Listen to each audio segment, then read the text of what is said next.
أشهد أن محمد رسول الله، الذي لولاه ما عرفت الأذان ولا عرفت الصلاة ولا عرفت لا إله إلا الله، الذي لا يتم إيمانك حتى يكون هو أحب إليك من نفسك، لا يؤمن أحدكم حتى أكون أحب إليه من نفسه التي بين جنبيه، الذي جعل الله حبه سبحانه وتعالى مرتبطا به، ما جعل الله حبه مرتبطا بأحد من خلقه إلا سيدنا محمدا. قل إن كنتم تحبون الله فاتبعوني، والثمرة يحببكم الله، لا يثبت لكم فقط أنكم أحببتم الله، بل ترتقون إلى رتبة الله يحبكم فيها. بسم الله والحمد لله والصلاة والسلام على رسول الله صلی اللہ علیہ وآلہ وسلم. کتاب المطالعۃ والنصوص سے آج کا سبق. وسادسها اذا مات فاتبع جنازته من بيته الى ان يفرغ من دفنه ولك الثواب العظيم، فقد شيعت اخاك الى مقره الاخير وصليت عليه، والصلاة اعظم توديع للميت، فهي شهادة بأنه من المسلمين، وقد دعوت له في صلاتك وعزيت أقاربه في فقده، وبذلك تكون قد رجعت بخير كثير ثوابا من عند الله مباركا طيبا. وهذا الحديث الشريف ينبهنا إلى حقوق المسلم على أخيه المسلم حتى تتآلف القلوب وتصفو النفوس وتسود المحبة وتتأكد عرى المودة، وهذه الحقوق منها ما هو واجب كإجابة الدعوة في وليمة العرس والنصيحة لمن طلبها، ومنها ما هو مندوب كالبدء بالسلام وتشميت العاطس وعیادت المریض واتباع جنازته. اب آئیے ان کچھ سطروں کے ترجمے اور اس کے مفہوم کو سمجھنے سے پہلے ہم اس کے مفردات دیکھ لیتے ہیں. مسلمانوں کا حق مسلمانوں پر جو ہے ان میں سے جو چھٹا حق ہے اسے آج بیان کیا جائے گا. آئیے سب سے پہلے ہم مفردات دیکھ لیتے ہیں. سب سے پہلا مفرد ہے فرغا. یہ فعل لازم ہے، متعدی ہے کسی حرف کے لگانے سے.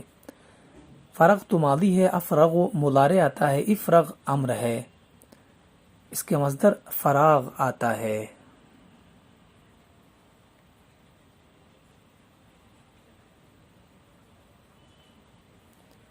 معنی ہے فرغ من توہ من العمل اے خلا منہ انتہا منہ، کہ وہ ابھی ابھی اپنے کام سے فارغ ہوا، یعنی کسی کام سے فارغ ہونے کو فرغہ کہتے ہیں، کام ختم کرنے کو بھی فرغہ کہتے ہیں. دوسرا معنی ہے فرغ من عملہ اے اتمہ، کہ اس نے اپنے کام کو پورا کر دیا، مکمل کر دیا.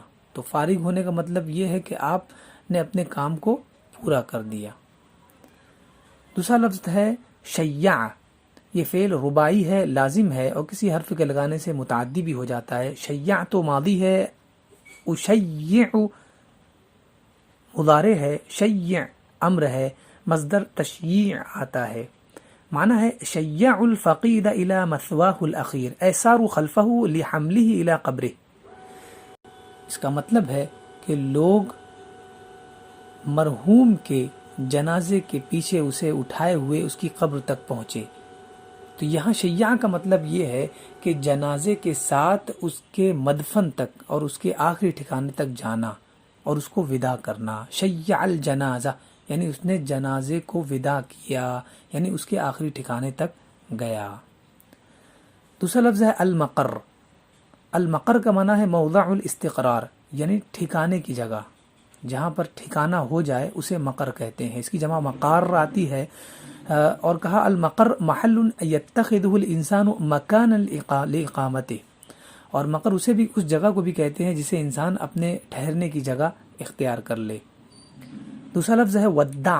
یہ فعل رباعی ہے اور کسی حرف کے لگانے سے متعدی بھی ہو جاتا ہے. ودعت ماضی ہے، اودع مضارع ہے، ودع یہ امر ہے، اس کے مصدر تودیع آتا ہے. معنی ہے ودع الابن اہلہ اے فارقہم محییا لہم. یعنی بیٹا اپنے اہل خانہ کو سلام کرتے ہوئے جدا ہو گیا. یعنی ودع یودع تودی کا معنی ہوتا ہے وداع کرنا. جو شیع کا معنی ہے یہ بھی معنی وہی ہے. اب اگلا لفظ ہے عزا. یہ فعل رباعی ہے اور متعدی ہے. عزیت ماضی ہے، اعزی مضارع ہے، عزی امر آتا ہے، مصدر تعزیہ ہے. معنی ہے عزاہ فی مصابہ اے صلاہ صبرہ، یعنی اس نے اس کے تکلیف میں اسے تسلی دی اور اسے صبر کی تلقین کی. دوسری مثال دیا جاء لیعزیہ فی وفات جدہ لیعرب لہ عن اسفہ وحزنہ لفقدان جدہ. یعنی وہ شخص اس کے دادا کی وفات پر اس کے پاس آیا اور اس نے اپنے حزن و ملال کا اس سے اظہار کیا کہ آپ کے دادا انتقال کر گئے ہیں.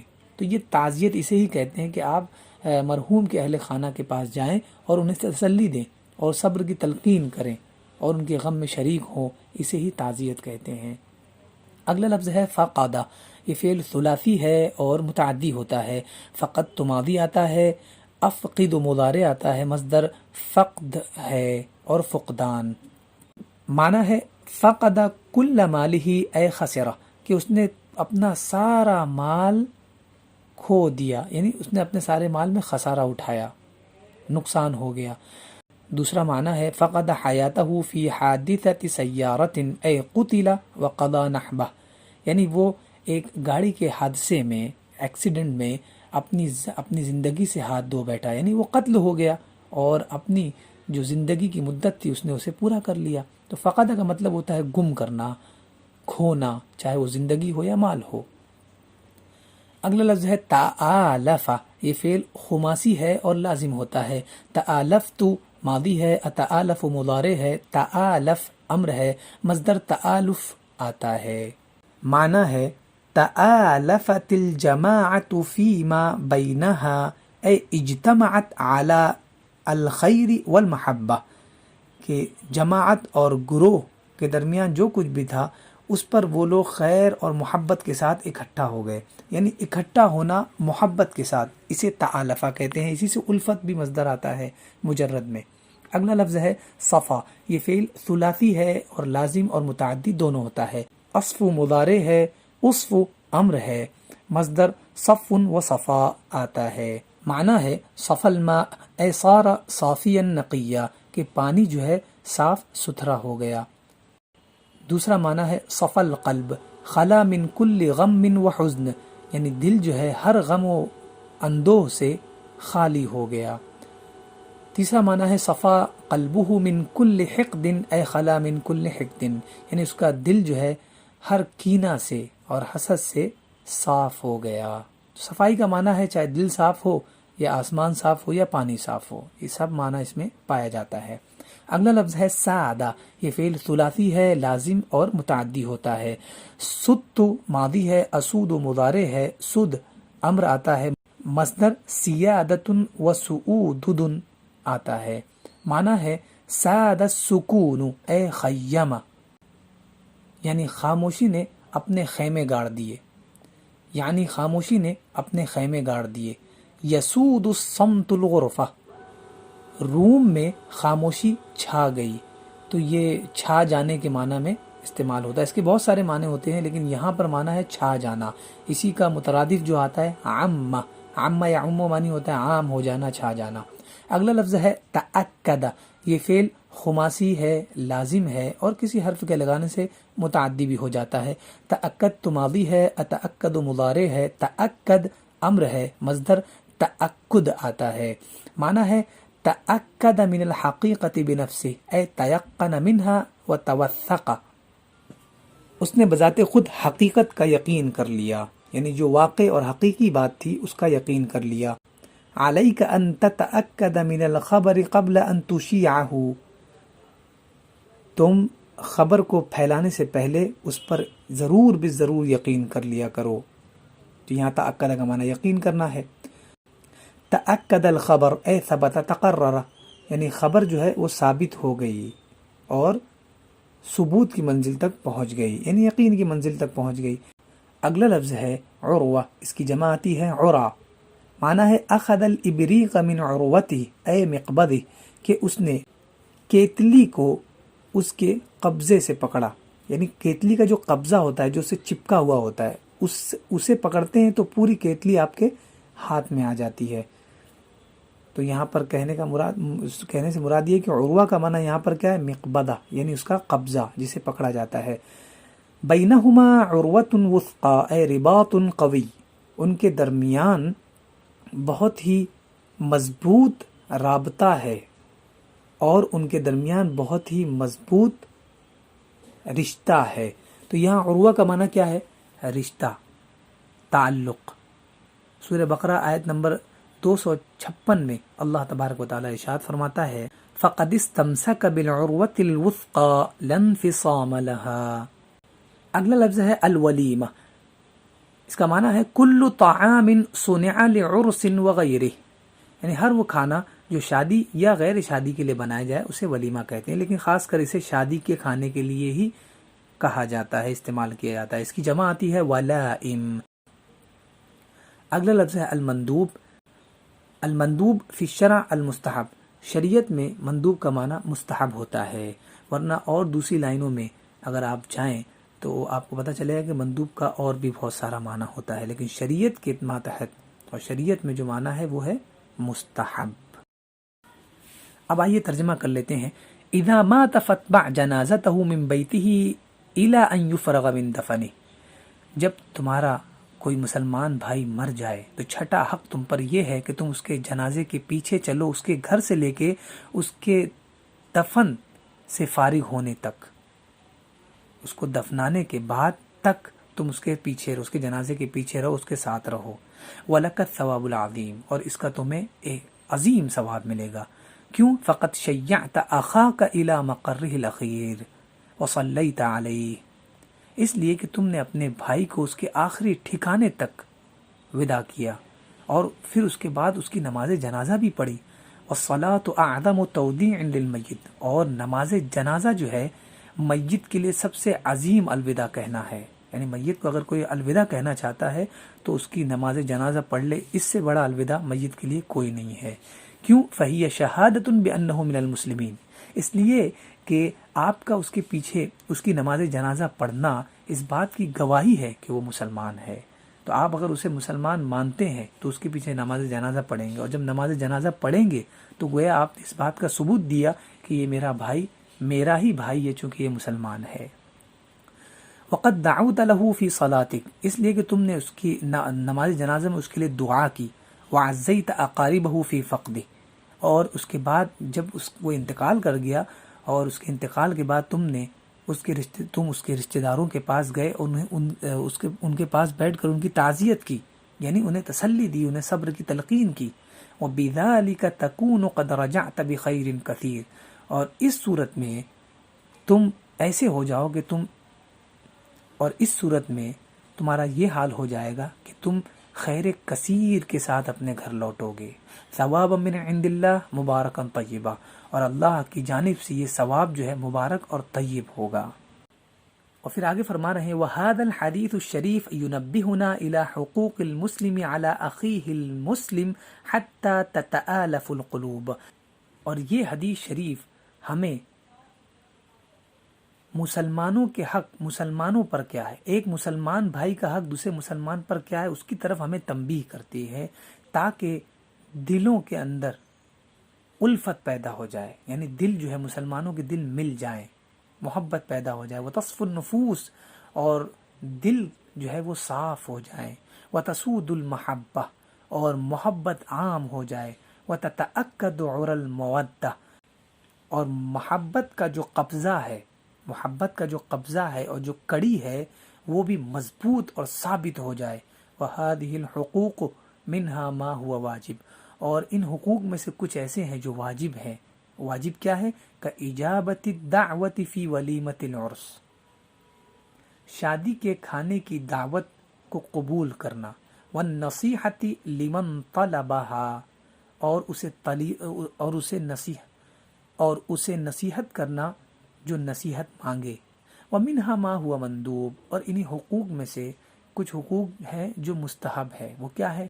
کالبدء بالسلام، جیسے کہ سلام میں پہل کرنا، و تشمیت العاطس، اور چھینکنے والے کا جواب یرحمک اللہ کہہ کر دینا، و عیادت المریض، اور مریض کی عیادت کے لیے جانا، و اتباع جنازتہ، اور جنازے کے پیچھے چلنا۔ تو اس سے پتہ چلتا ہے آج کی یہ پوری حدیث ہماری مکمل ہو گئی الحمدللہ، اس کی شرح بھی مکمل ہو گئی۔ تو اس سے ہمیں کچھ چیزیں پتہ چلی، وہ یہ ہے کہ جو 6 حقوق ایک مسلمان کے دوسرے مسلمان پر ہیں، وہ ان کی 2 کیٹیگری ہے، ان میں کچھ واجب ہے اور کچھ مستحب ہے۔ واجب کیا ہے کہ ولیمے کی جو دعوت دی جائے اسے قبول کرنا، یہ واجب ایک ہے، اور دوسرا کوئی اگر نصیحت مانگے تو اسے نصیحت کرنا، یہ دوسرا واجب ہے۔ ٹھیک ہے، تو یہ حق تو ہے اور ساتھ ہی ساتھ واجب بھی ہے۔ اور مندوب کیا ہے، یعنی مستحب، پہلا سلام میں پہل کرنا، دوسرا چھینکنے والے کا جواب دینا، اور تیسرا مریض کی عیادت کرنا، اور چوتھا جو ہے وہ جنازے کے پیچھے چلنا۔ تو یہ 4 ہو گئے اور پہلے 2، تو ٹوٹل 6 ہو گئے۔ تو یہ 6 چیزیں ہیں، اور اس کا فائدہ کیا ہوگا، یعنی اگر ہم یہ کرتے ہیں، اس حدیث پر عمل ہم کرتے ہیں تو کیا ہوگا؟ تو فرمایا کہ خالی جو چھٹا حق ہے اس کے بارے میں فرمایا کہ آپ جب گھر لوٹو گے میت کو دفنا کر اور اس کی نماز جنازہ پڑھ کر، تو آپ عظیم ثواب پاؤ گے۔ تو یہ بے پناہ عظمت اللہ تبارک و تعالیٰ نے رکھی ہے ہم مسلمانوں کے لیے اپنے مسلمان بھائی کے حقوق کو ادا کرنے پر۔ دیکھیے ہمیں نہ مسجد جانا پڑ رہا ہے، ٹھیک ہے، نہ مدرسہ جانا پڑ رہا ہے، جبکہ ہم سمجھتے ہیں کہ ثواب کمانے کے لیے یہی 2 جگہ ہے، جبکہ ہم اپنے مسلمان بھائی کے جنازے میں شریک ہو رہے ہیں اور اللہ تبارک و تعالیٰ ہمیں ثواب دے رہا ہے۔ ہم اپنے بھائی کے عرس یعنی ولیمے کی دعوت میں جا رہے ہیں، تو یہ دعوت کا جواب دینا واجب ہے، ہم ایک واجب ادا کر رہے ہیں۔ اگر کوئی ہم سے نصیحت طلب کرتا ہے، ایڈوائز مانگتا ہے، تو ہم اگر اسے نصیحت کرتے ہیں، ایڈوائز دیتے ہیں، تو یہ بھی ہم پر واجب ہے، ہم ایک واجب ادا کر رہے ہیں۔ اب آپ سوچیں، صرف واجبات نماز میں نہیں ہوتے بلکہ معمولات میں بھی ہوتے ہیں۔ یہ ہیں ہمارے معمولات جنہیں ہم نے چھوڑ دیا ہے، اور صرف نماز، حج، زکوٰۃ جو بنیاد الاسلام ہے، بنیاد تو ضرور ہے، لیکن ان بنیادوں کے ساتھ ساتھ ان کے نیچے جو سب سے اہم بنیاد ہے وہ یہ ہے جس کا ہمیں علم نہیں ہے۔ بہرحال آئیے اس سبق کے کچھ سوالات ہیں مناقشے کے طور پر، ان سوالات کو ہم پڑھ لیتے ہیں، اور آپ سے گزارش ہے کہ ان کے جوابات بھی آپ دے دیں گے انشاءاللہ العزیز۔ المناقشہ، ما حق المسلم علی المسلم کما جاء فی الحدیث، یعنی حدیث شریف میں جو آیا ہے کہ ایک مسلمان کا دوسرے مسلمان پر کیا حق ہے، تو اس کا سوال یہ ہے ما المقصود بالعدد الذي حدده الحدیث، کہ اس میں جو عدد محصور کیا گیا ہے، یعنی جو عدد فکس کیا گیا ہے کہ ایک مسلمان کا دوسرے مسلمان پر جو حق ہے وہ 6 ہے، تو اسے کیوں 6 میں ہی محدود کیا گیا ہے، اس کا جواب آپ کو دینا ہے۔ اور بھی حقوق ہیں لیکن صرف ان 6 کو کیوں محدود کیا گیا، اس کا جواب آپ کو دینا ہے۔ دوسرا سوال ہے، یقول علیہ الصلاۃ والسلام فی الحدیث، نبی پاک صلی اللہ علیہ وسلم حدیث شریف میں فرماتے ہیں وَإِذَا دَعَاكَ فَأَجِبْهُ، یعنی جب وہ تمہیں بلائے، تمہارا بھائی مسلمان، تو اس کی دعوت کو قبول کرو۔ مَتَى تَكُونُ إِجَابَةُ الدَّعْوَةِ واجبہ، یعنی جب کوئی بلانا آئے تو اس بلانے کی یعنی اس دعوت کا جواب دینا، اسے قبول کرنا کب واجب ہوتا ہے، وَمَتَى تَكُونُ مُسْتَحِبَّةً، اور کب اس دعوت کا جواب دینا اور قبول کرنا مستحب ہوتا ہے، یہ آپ کو اس کا جواب دینا ہے۔ پھر تیسرا سوال ہے وَإِذَا مَرِضَ فَعُدْهُ، اور جب مسلمان مرض میں مبتلا ہو جائے تو اس کی عیادت کرو۔ تو ما حکم عیادت المریض، یعنی مریض کی عیادت کرنے کا شرعاً کیا حکم ہے، وما اثرها فی کل من المریض والذی یعودہ، اور عیادت کرنے پر جو عیادت کرنے آیا ہے وہ اور مریض پر کیا اثر ظاہر ہوتا ہے، اس کا یہ جواب دینا ہے آپ کو۔ 2 سوال ہو گئے، ایک تو مریض کی عیادت کا حکم کیا ہے، اور دوسرا عیادت کرنے پر مریض اور عیادت کرنے والے پر کیا اثر مترتب ہوتا ہے۔ اور اب یہ تیسرا سوال ہے ما نتائج العمل بهذا الحدیث شریف، کہ یہ جو پوری حدیث شریف ہے اس پر عمل کرنے کا کیا نتیجہ نکلتا ہے، یعنی اس پر عمل کرنے پر ہمیں کیا ملے گا، اس کا پرپس کیا ہے، یہ آپ کو بتانا ہے۔ آج کے لیے اتنا بس، پھر انشاءاللہ کل نئے سبق کے ساتھ دوبارہ حاضر ہوں گے۔ السلام علیکم ورحمۃ اللہ وبرکاتہ.